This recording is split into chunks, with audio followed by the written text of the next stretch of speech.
What's up, guys? Welcome to Daily Dose of Reddit. This is your host, Zach, and today's subreddit is r/IDoWorkHereLady. Alright, this story's called, I am a legit crisis worker and I need to use your phone. It's not exactly that I do work here, but that I do legit have business doing this work here. This is long ago and far away in the late 1970s, when beepers were a thing, but cell phones were not, and long before police needed defunding. I mean, people would argue with that in certain places, but okay.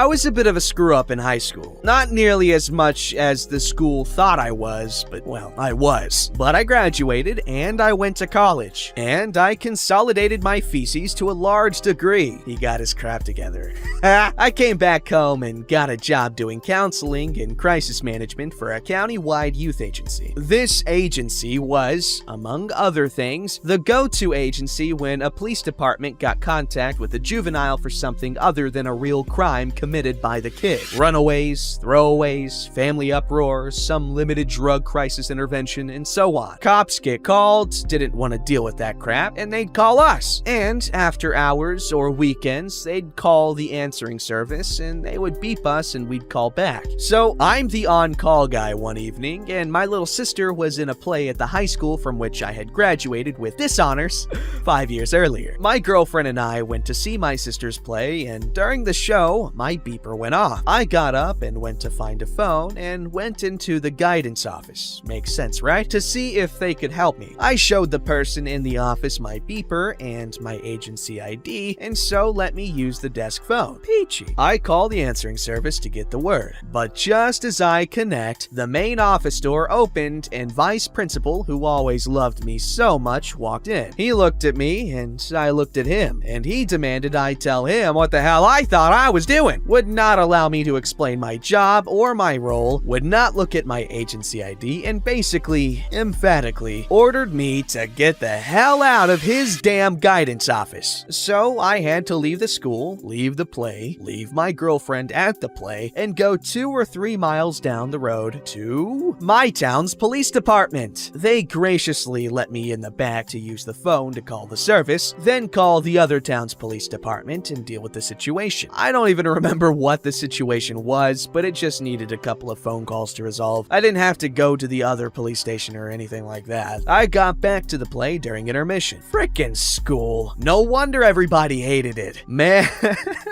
can you imagine having to deal with that bullcrap? Oh man, that's funny. Alright, this story's called, Dude is Rude and Belligerent Gets Arrested. So this happened just last week. Even so, my memory is kinda crappy, so this isn't verbatim. I'm not sure if this really counts as an I Do Work Here Lady story or not, but it's the most fitting place I could think of off the top of my head. My, 21 AFAB and what? I don't know what that means. Okay, quick little Googling shows that means assigned female at birth, non-binary. There we go. Okay.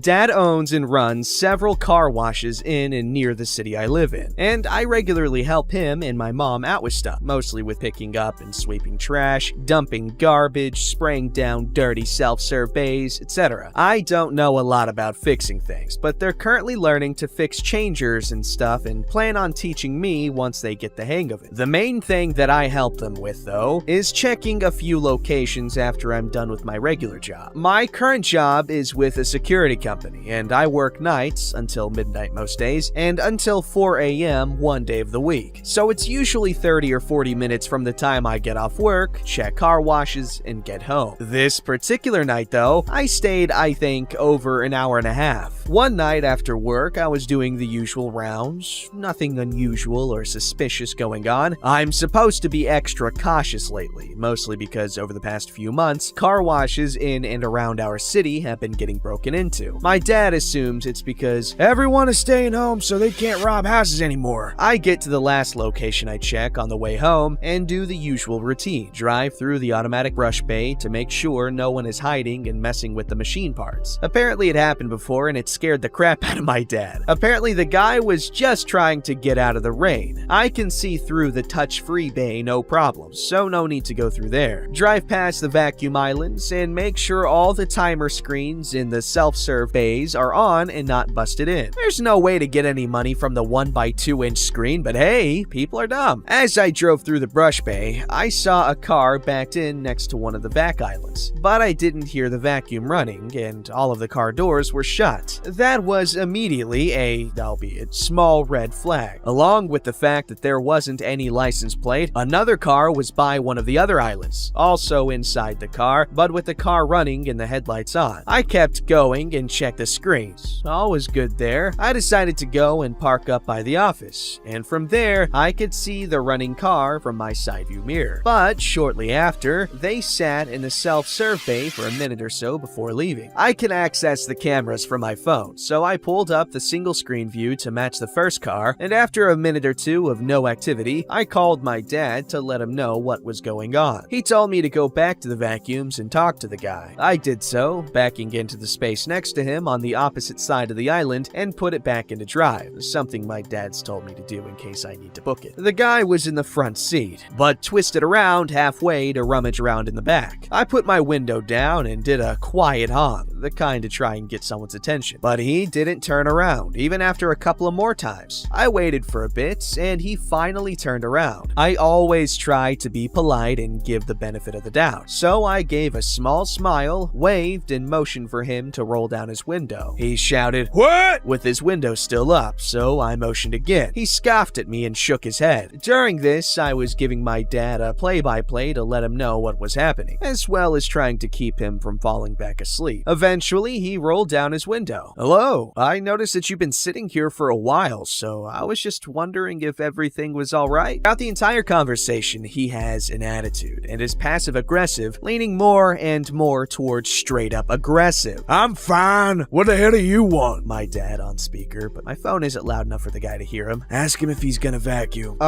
Do you plan on vacuuming tonight, or are you just decluttering?" "Yeah, I'm at a car wash by the frickin' vacuums, cause I'm not gonna vacuum. It ain't your business." Still trying to be polite. "Okay, I'm just trying to..." "Tell him he needs to vacuum or leave. He's dealt with enough crap that he just gets straight to it." I, unfortunately, am not as confident as him, especially when it's dark out, I'm by myself, and all I have to defend myself is pepper spray. By this point, the guy had already put his window back up and got out to move his stuff in the back seat. I could see now another person in the passenger seat, presumably his girlfriend. She was trying to say something, but I couldn't make out what she was saying between the window and my dad talking to me. I don't remember what about at this point. The guy kept making comments about how long I'd been hanging around for, and by this point, I was extremely uncomfortable and anxious, and all I could really say to him was something about not wanting to drive and use my phone at the same time. My dad definitely told me I can go back to the other side of the building, and from there, he told me to call the cops to get a no trespass on both of them. I'm already not a fan of police, but I've had to call them before for a similar, though much less anxiety-provoking situation. And there's no way my dad would let me not call them down there. There's not much dialogue from this point on, and I couldn't see what exactly was happening since I was trying to stay out of the way once the cops got there. But after a while, they put the guy in the back of one of the cars. An officer came over to tell me that they had a warrant for his arrest. The guy's car got towed, and shortly before I left, a police van arrived. I assumed to transport the guy. I don't know why they wouldn't just use one of the 3 cop cars that were there. Though, to be honest, I don't know a lot about police stuff. I was super anxious throughout the whole ordeal, but it did feel kinda nice knowing that because he wouldn't just be polite, it led to him getting arrested. That is nice. He was a jerk and he got locked up. Not for being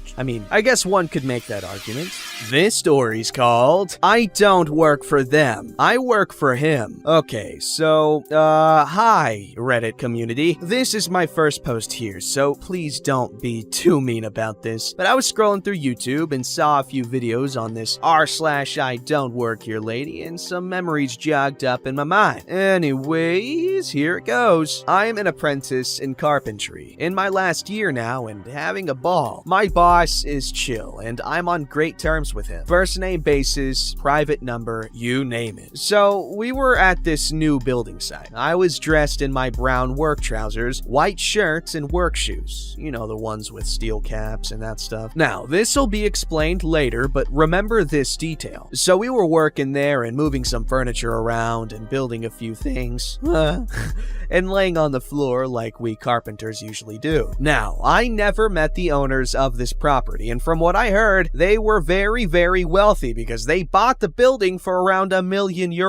Yes, I'm European. No, I won't convert it because I'm too lazy and have no clue about the exchange rates. I'm guessing just under 1.2 million. Anyway, back to the story. So my boss had to leave and help out our coworkers, so I was left alone doing the flooring, and once I finished, I took my lunch break, which I have to by law, and my boss told me I should do it whilst he's out. And oh boy, I bet y'all can imagine what happened. I went inside, sat on the sidewalk, got out my sandwich and a cigarette, and started to, well, take a break. The painters were still working since they apparently took their break an hour before I did. The owner was there before and saw the painters eating and taking their break, which is fine. Legally, we all have to do it. So it goes like this. This lady, let's call her Mrs. Murphy, came to look at the site again and saw me, walked over to me, and in a very unlikely manner, tried to get my attention by clearing her throat. I looked up and the conversation went as following. Hello miss, can I help you? Yes, you can. You can stop sitting on your lazy butt and get back to work. Mind you, I was 10 minutes in my break and still had 20 minutes to go. Sadly, yes, I'm very specific with my break times, and that's because I love getting my job done.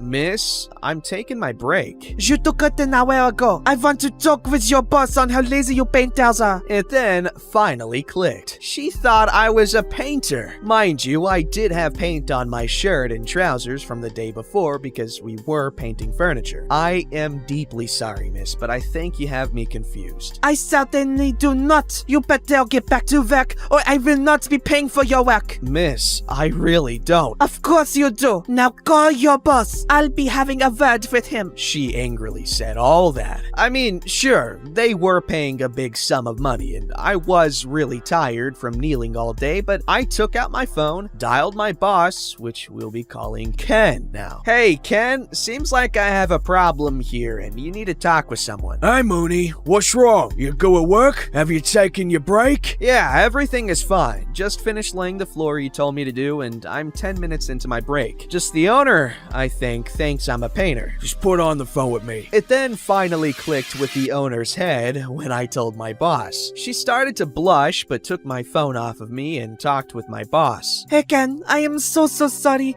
I thought your worker was slacking off since he's outside eating and not working. What is this, German or French? I thought he was a worker. Yes, it is not a problem. I know they have to take their legal breaks. No, it's all sorted. She then looked at me and gave back my phone, apologized profusely, and offered me a cup of coffee as an apology, and me being me, didn't turn it down. I mean, free coffee, and also at the house instead of walking 10 minutes to a store to find a coffee shop. No way am I letting that go. She wasn't a Karen, nor was she exactly rude, just puzzled and confused. She was very polite afterwards, and we talked a bit, so no harm done. Though I did nearly get a panic attack and anxiety attack, but that's for another time with my health issues.